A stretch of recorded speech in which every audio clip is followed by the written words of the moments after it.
Surely God is in this place. Help me notice. Good morning and welcome to worship, Fort Massey. My name is Sharon Valentine. My pronouns are she and her, and I am the intentional interim minister serving Fort Massey here in Halifax. Whoever you are, wherever you are, we are glad that you have chosen to worship with us, where everyone is welcome, needed, valued, and belongs. We gather in person here in the sanctuary and online via the Fort Massey YouTube channel. Happy almost spring, as spring officially starts tomorrow. Today it is March 19th, 2023, and it is the fourth Sunday in Lent. We continue with our Seeking Honest Questions for Deeper Faith series. Today we join Jesus as he connects with the man born blind. Christ opens our eyes with the gift of sight, vision, and insight, helping us see ourselves and others more clearly. We are seeking better, helpful questions. Let's listen for all that God offers us today. And at this time, I'm going to invite Jenny to play some quiet music as Lily and her helper come forward to light our candle. If you have a candle at home, I invite you to light it now as we all hold the light of Christ in our hearts.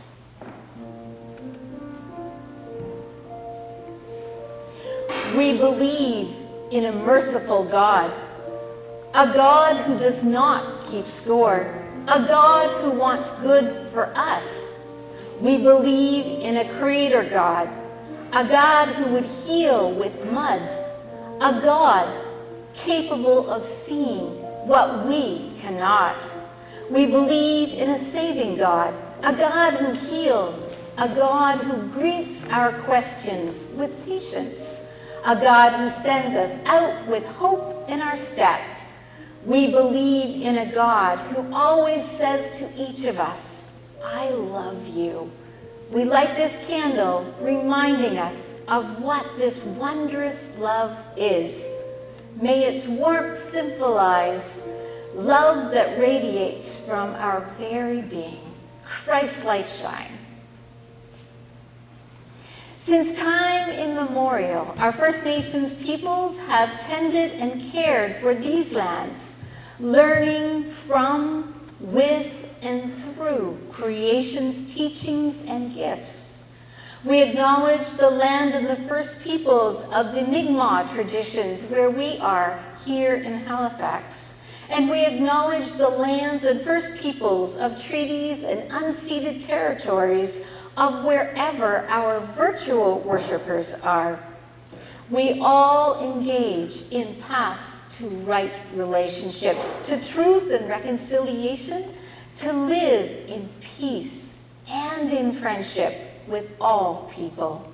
May it be so. Please join me responsively in the call to worship. The words are in your bulletin and also on the screen. Scripture is full of questions. Am I my brother's keeper? Who do you say that I am? How many times shall I forgive?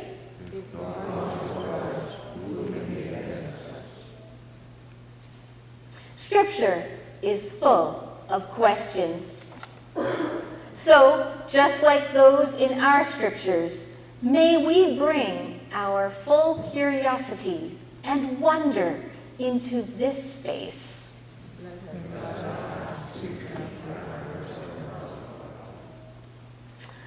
And I invite you to get comfortable where you are as we connect with the divine in whatever ways we name and understand that. As we still ourselves and become aware of our own breathing. Let's just breathe in together, feeling the presence of the holy. And as we release our breath, letting go of stress and anxiety, tension, anything that's pulling us away from God. Let's breathe it in together and let it out into silence. Discerner of hearts, you look beneath our outward appearance and you see your image in each one of us. Remove all that presents us from recognizing truth, so that we may see the world through your eyes and with the compassion of Jesus. Listener to our hearts, find us where we are and open us to follow you. Healer of our lives, guide us to the questions that help, not hurt. Comfort of our souls, awaken us, wash the mud from us to embrace all in love. Rejuvenate us and fill us with energy for today and into our week ahead. In Jesus' name we pray these things. Amen. And I invite you to stand or sit according to your comfort, knowing that we all rise in spirit as we sing the hymn, Be Thou My Vision. Voices United, 642. The words are also on the screen.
Welcome, everyone. Welcome to Fort Massey.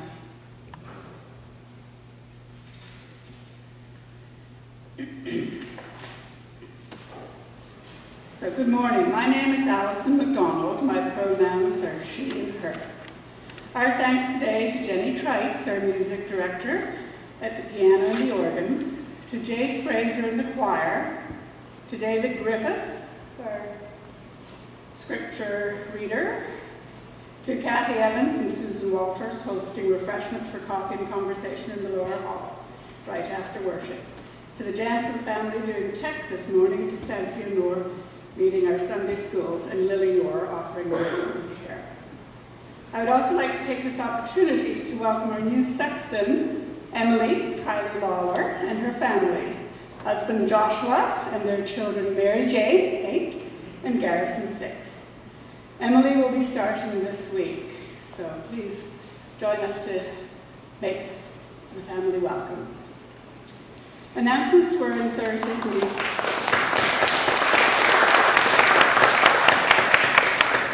Announcements were in Thursday's newsletters, printed in the bulletin. Here are some highlights.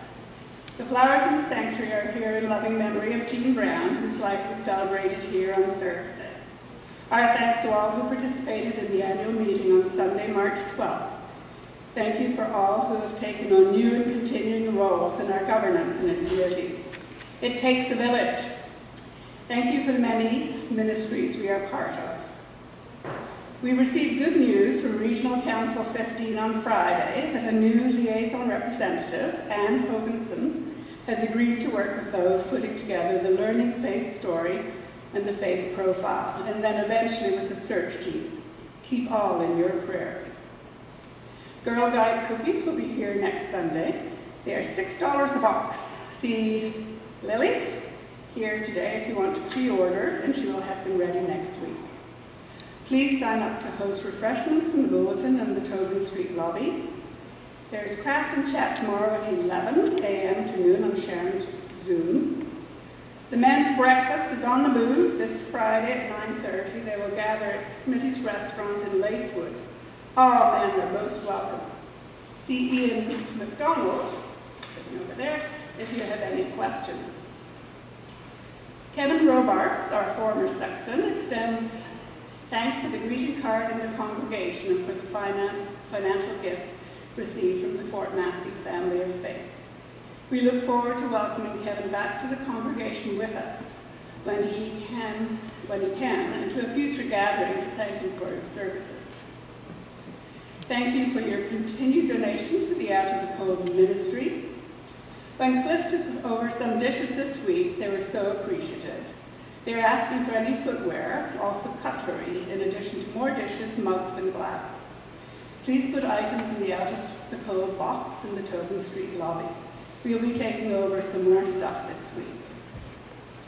This coming Saturday, March 25th, from 8:30 to 9:30 p.m. is Earth Hour. So it's the time when we're asked to dim our lights, turn off our electronics, and just do our best to help the Earth. A reminder that Easter flower orders should be in by next Sunday, March 26th. We also have a baptism March 26th, so if you or someone you know is interested in baptism, please see Sharon. We will have a new member Sunday on April 2nd. If you or someone you know might be interested in becoming a member of Fort Massey through profession of faith or through transfer from another community of faith, please see Sharon. On Monday, Thursday, April 6th, we'll have a potluck supper and communion in the lower hall at 5 p.m. Please join us if you can. Blessings and our best wishes to all who are celebrating birthdays, anniversaries, or other celebrations this week. We're just going to take a moment now to pass the peace to each other. The peace of Christ be with you, and also with you.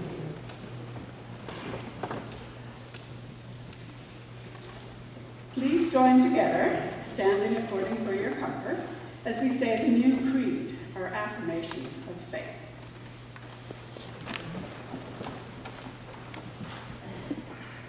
We are not alone. We live in God's world. We believe in God who has created creating.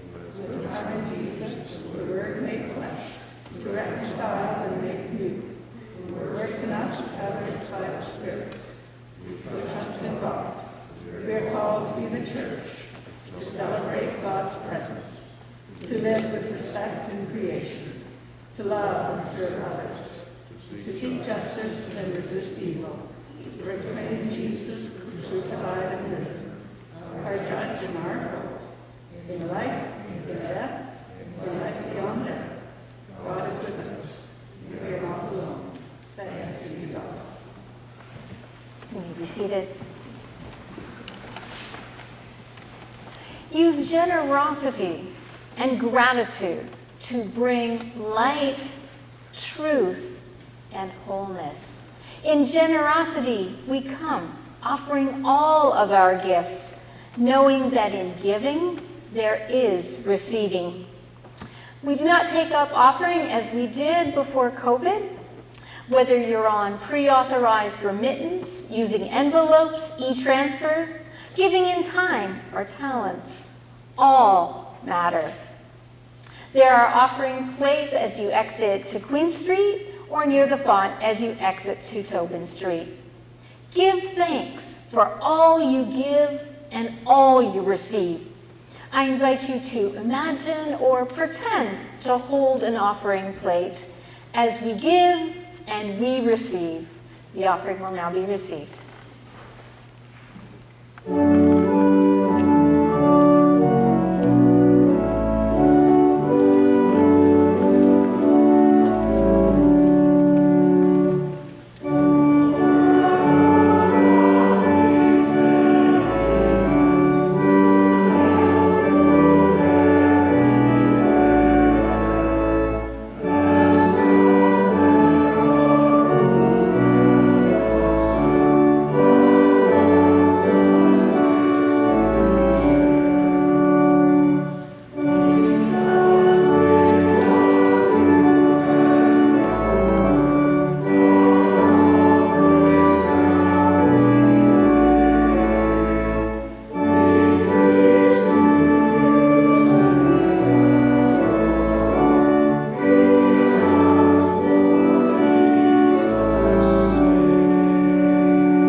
Let us pray.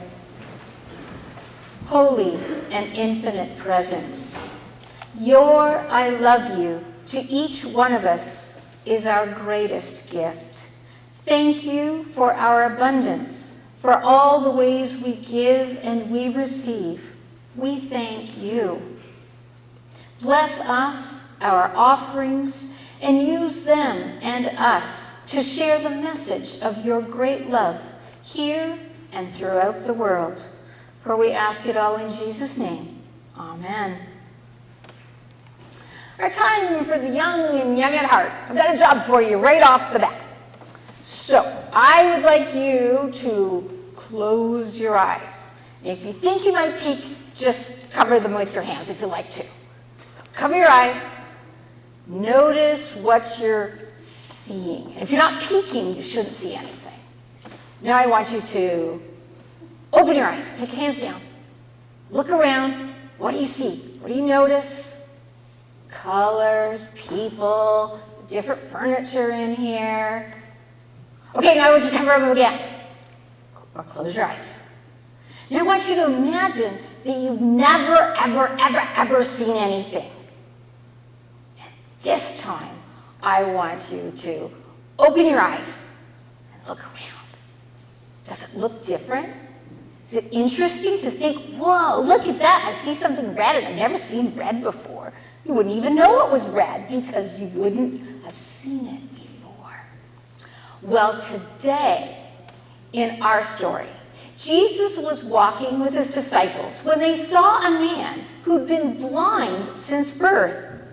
The disciples thought that that man was blind because he or his parents had sinned. But Jesus told them it's not because of sins or his parents' sins. This happens so that the power of God could be seen in his life. Then Jesus knelt down, he spit on the ground and stirred up some mud, And he took the mud and put it on the blind man's eyes. He told him, now go, wash yourself in the pool of Siloam. The man went, and he washed the mud from his eyes, and when he came back, he could see. Could you imagine what it was like for him, seeing all around him for the very first time? I wonder how he felt when he could see people, all of creation, seeing it for the very first time. Now you would think that everyone would think, wow, this is so wonderful, this is so cool that the blind man can now see. But his neighbors didn't think that way. They kept asking who had done this. And then the Pharisees, that's the church leaders, they were all mad because it had happened on the Sabbath. That's like the holiday, the rest day, or for us, the church day. They didn't think that work, even helping someone, should be done on the Sabbath. It's hard to imagine. People kept asking a lot of questions, and they weren't kind or helpful questions. They got all angry, and they decided that they were right. And they just kept bothering the man. And then eventually, they even kicked the man out instead of welcoming him in, wondering about all the things he was seeing and how life was feeling for him. It was really weird. But we can relate, because sometimes we get mad, sometimes we think we're right, and sometimes we don't listen our very best. But Jesus teaches us to always come back to knowing how important it is to love ourselves, to love each other, and know that we are loved by God. Draw me a picture this week of some of your favorite things to see with your eyes. Maybe when you're out on a walk, you'll see some signs of spring. I think they'll make you smile. We're going to do a different kind of prayer this morning. It's called an I love you prayer. That sounds pretty good, doesn't it? Here's what we're going to do. As we breathe in, think the words, I love you. Imagine it, like God is saying to us every time we breathe in, I love you. And then when we breathe out, just breathe out the word love in your mind. And imagine all of our love going out all over to everybody in here, to everybody outside and all over Halifax, all over creation. So I want you to breathe in with me that I love you. Breathe out love. That's a little harder with your mask on. Let's do it again. Breathe it in. I love you. Breathe out love. One more time. I love you in. And breathing out love. And we're going to do that repeating prayer now. I'll say the words first, and you repeat after me. Dear God, thank you for loving us. Help us to share love and kindness. Amen. And now we're going to say together the Lord's Prayer. Let us pray. Our Father, who art in heaven, hallowed be thy name. Thy kingdom come, thy will be done, on earth as it is in heaven. Give us this day our daily bread, and forgive us our trespasses, as we forgive those who trespass against us. And lead us not into temptation, but deliver us from evil. For thine is the kingdom, the power, and the glory, forever and ever. Amen. And it's time to sing again as we sing, Lord, prepare me to be a sanctuary. It is More Voices 18. The words are also on the screen.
Thank you.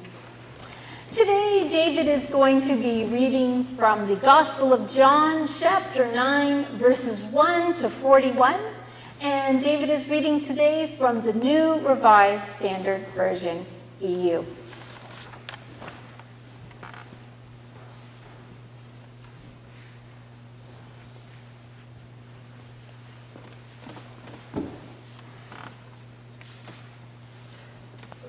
As he walked along, he saw a man blind from birth.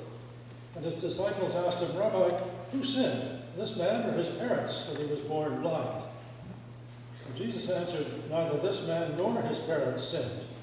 He was born blind so that God's work might be revealed in him. We must work the works of him who sent me while it is day. Night is coming when no one can work. As long as I'm in the world, I am the light of the world." When he said this, he spat on the ground, and he made mud with the saliva, and he spread the mud on the man's eyes, saying to him, "Go and wash in the pool of Siloam," which means sent.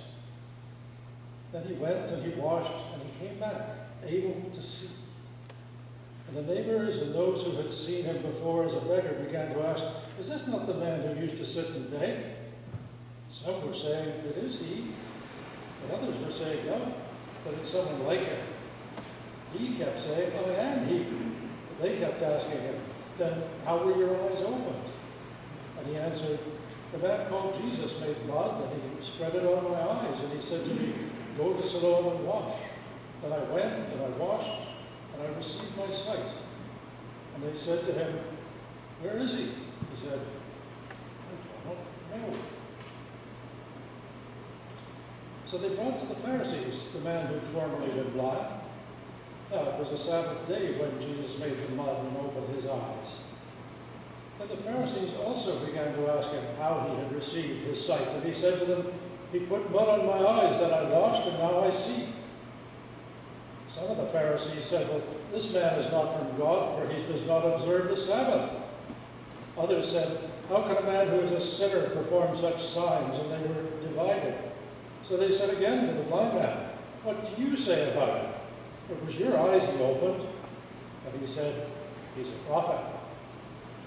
The people didn't believe that he'd been blind and had received his sight until they called the parents of the man who'd received his sight.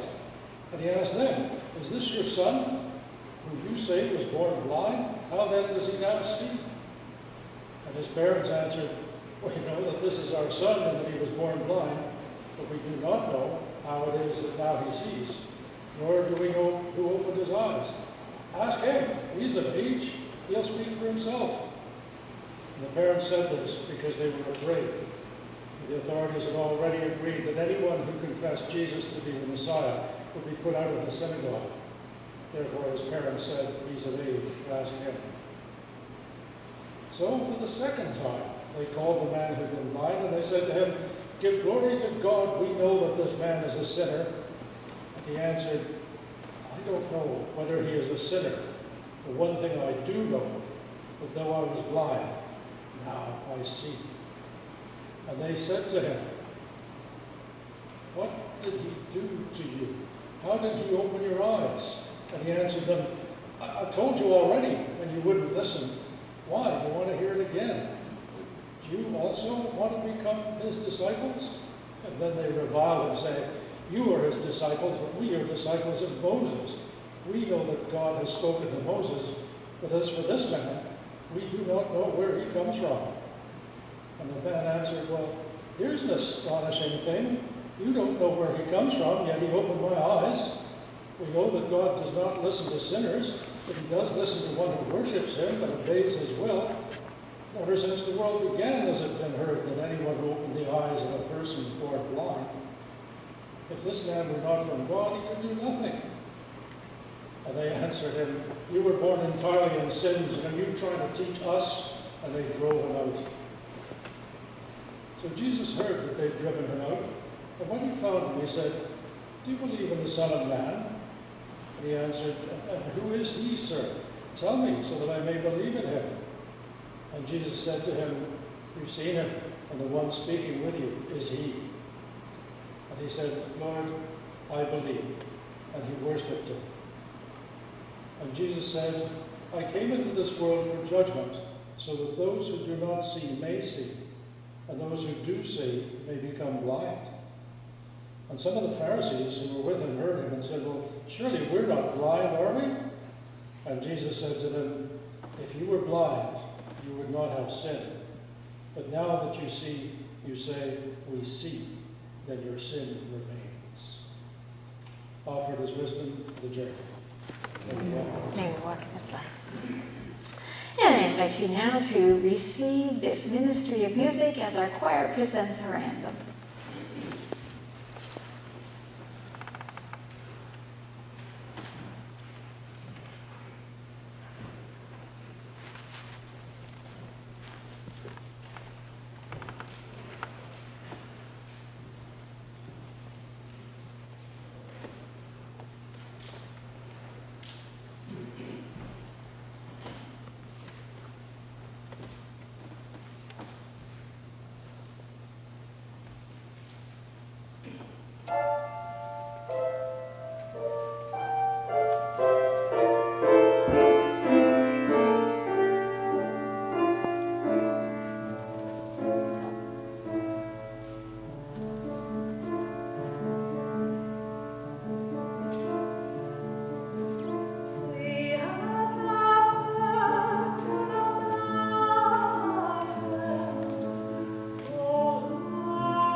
Thank you, choir. Let us pray. May the words of my mouth and the thoughts and meditations of all of our hearts be open and acceptable to you, O God. Grant us generosity to be open, to give and receive your I love you. In Jesus' name, amen. John 9 has been another clobber text, misconstrued, used to hurt and abuse, to manipulate about sin, inflicting often guilt and shame. People hear what they want, and they get focused on issues. Of course, you could even just look at me and say, whoa, you must have had a big sin going on, girl. But I don't look at it that way. I feel healed each and every day. I don't need to be cured of physical eyeballs that don't work, because God is with me, celebrating, giving me I love yous every day. Sin really means missing the mark, or missing the target. The real invitation is to get into the mud and try again, to ask questions, to understand God's love. Can you imagine this guy seeing colors, himself, others, all for the first time? Everything about him in that culture would have been defined by him not seeing. He would have been a person of poverty, begging. He would have been an outcast, forever on the margins. Suddenly he could see, and he had this new beginning, a fresh start, except that he was kicked out. In Matthew 7:22, Jesus says, "The eye is the lamp of the body. If your eyes are healthy, your whole body will be full of light." Well, that kind of sounds like it counts me out too, doesn't it? But if we get beyond the clobber text possibilities of things taken literally for physical eyes, when your eyes don't work well, or maybe at all, but the meaning is so much wider when we ask better questions and seek understanding. I want to focus on the word healthy. In this particular verse, the Greek is translated as generous. If eyes are generous, then we are generous. The whole body is full of light. Our generosity is a way of giving and of receiving, a way of transmitting light through ourselves to others. This man born blind experiences this great abundance. He gets generosity. He gets what it means to see in this new way, and it's so much bigger than even what his physical eyes are taking on. All of a sudden for him, I think life is dazzling bright, full of color, movement, and I'm sure his brain is busy connecting the dots as words and experiences all take on new meaning and details get new understanding. He was probably asking a million questions in his mind. It was his own experiencing of transfiguration, if you ask me. He had this mountaintop experience. It wasn't like he was seeing Jesus glowing white talking with Moses and Elijah as we read about in Scripture, but that gift of love and generosity that invited him to see a whole new world. And he got thrown into the valley when he was kicked out in verse 34. But the story's not over. We go back to John 1, when Jesus called the first disciples. Jesus found them, and they found Jesus, and what a new beginning. 2 weeks ago, we encountered Nicodemus, seeking Jesus in secret and learning about belonging and big questions. Last week, Jesus and the disciples took the route that they should have not needed to take. But Jesus took them. He went to find the woman at the well, and she learned of living water. So here we are today. Jesus seeing this man, he's doing the mud and spit thing, getting rid of obstacles and blockages, so this man can see for the first time. Now, we all know something about seeing or experiencing life with fresh eyes, in new and fresh ways, new understanding, when we finally get it. When we've been in those situations where we've been a bit dense, not listening, and then the aha comes. But the Pharisees, the neighbors, they were all fixated on their own rules. They're not listening. They sure don't see Jesus, I love you, to this blind man right before their eyes. But how often do we miss the mark, fail to reach the target because we didn't listen? We didn't put the puzzle pieces together. We did not ask helpful questions. They were full of questions, but they didn't ask their questions from a position of love. Instead, they were asking questions of their own agenda to prove themselves, to enforce power and the law. They missed the miracle happening right before them, and this invitation to see, to really see. Sometimes we miss the person too. We fail to learn their story, her story, his story. But when we do, that aha, the healing of hearts, minds, spirits, well-being and peace, the message of God's I love you reaches us and works through us each and every day. Even if part of us appears to the wider world to be broken, malfunctioning, or in decline, love heals always. In life, we get muddy, we get messy. There are so many sayings that reflect when we have said or done the wrong thing.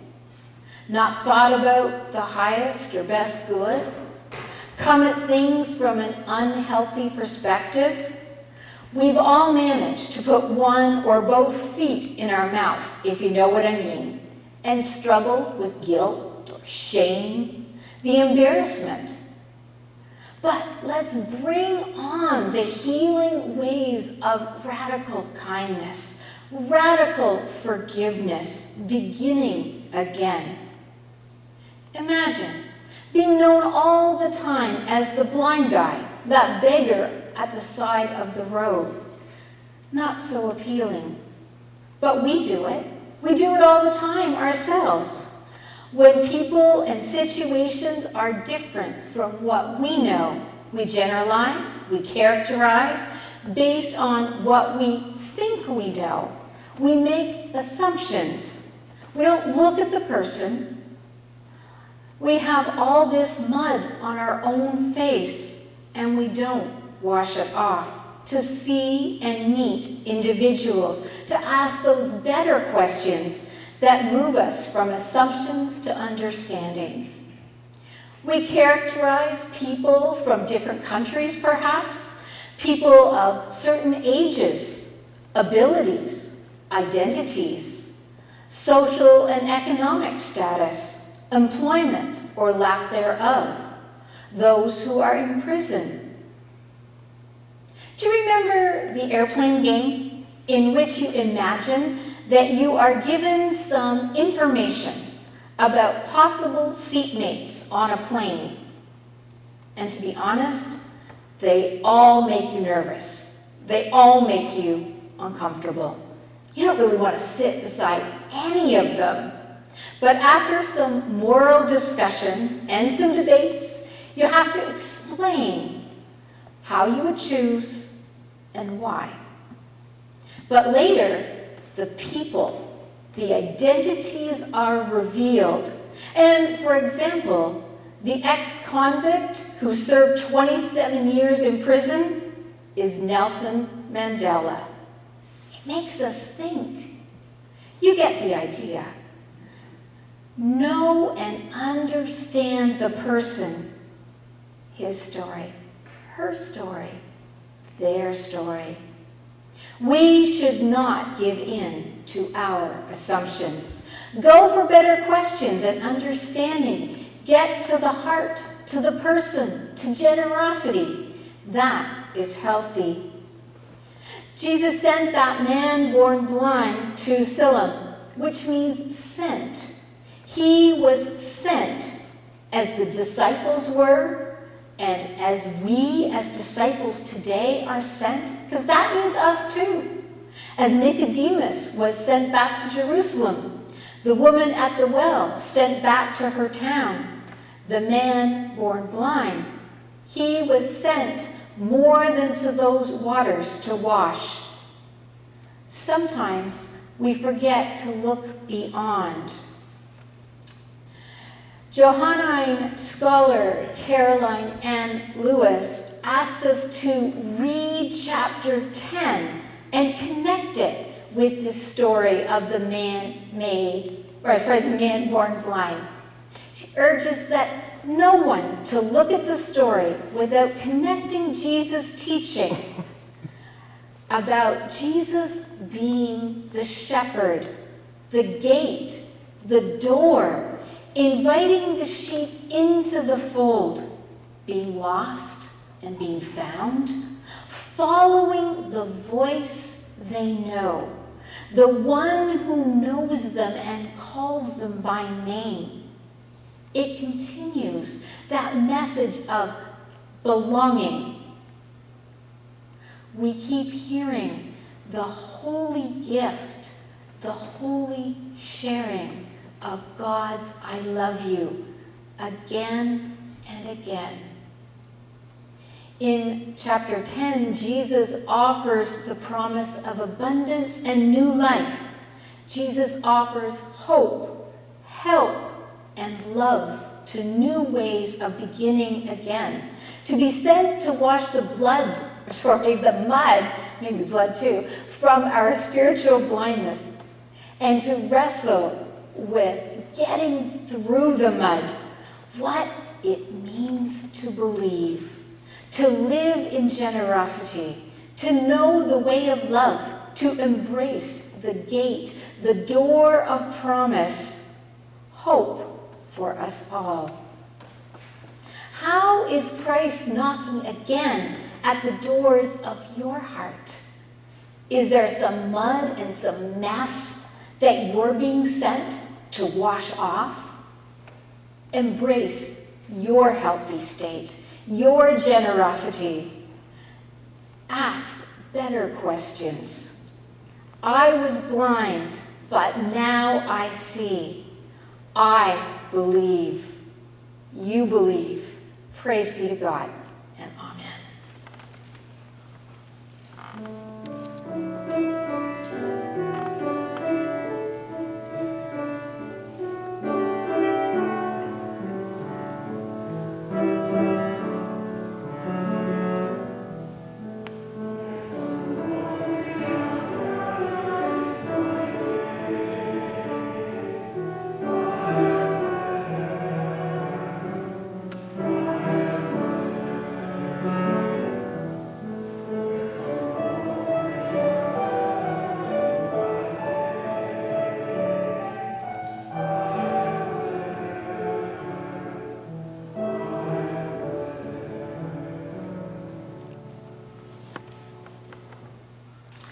Let us pray.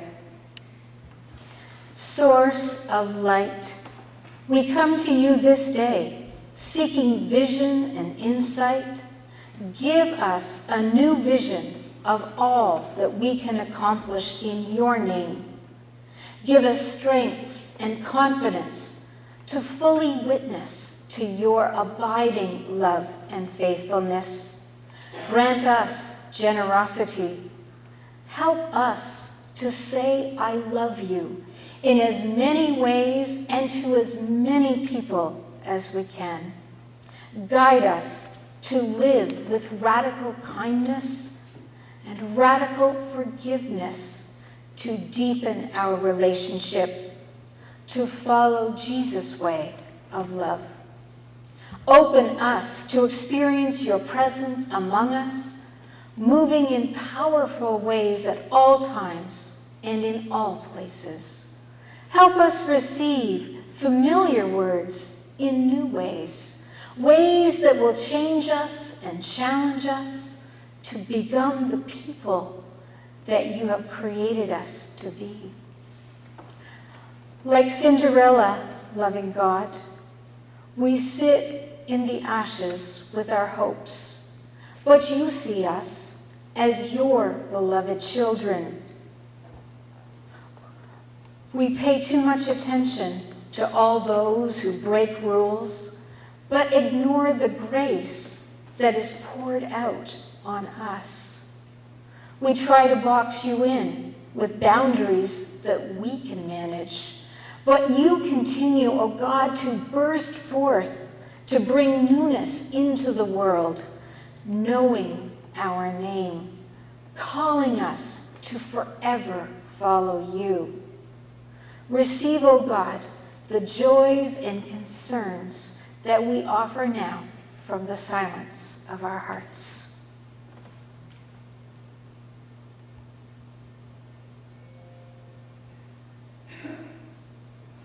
In Jesus' name we pray. Amen. And our next hymn is More Voices 161, I have called you by your name. The words are in More Voices and on the screen.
Feel God's I love you washing over you, cleansing off all mud, knowing your name.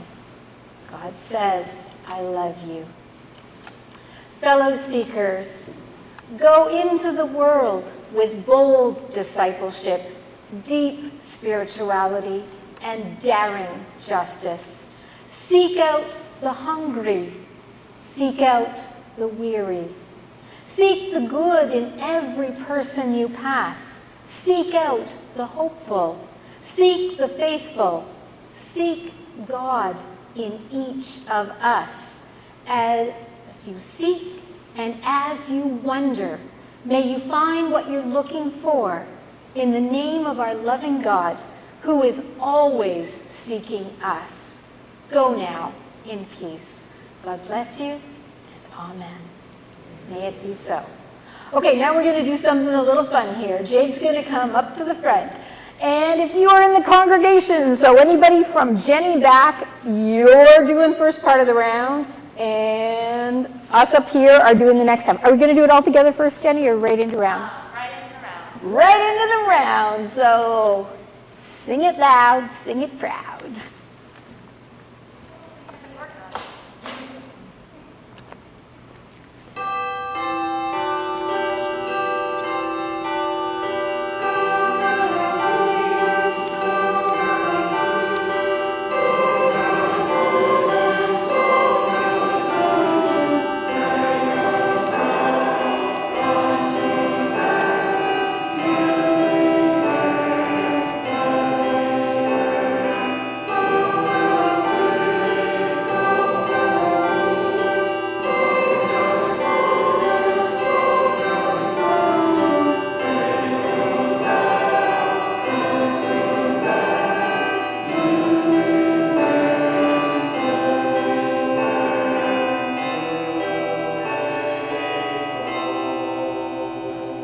That's a definite pat on the back. Good job.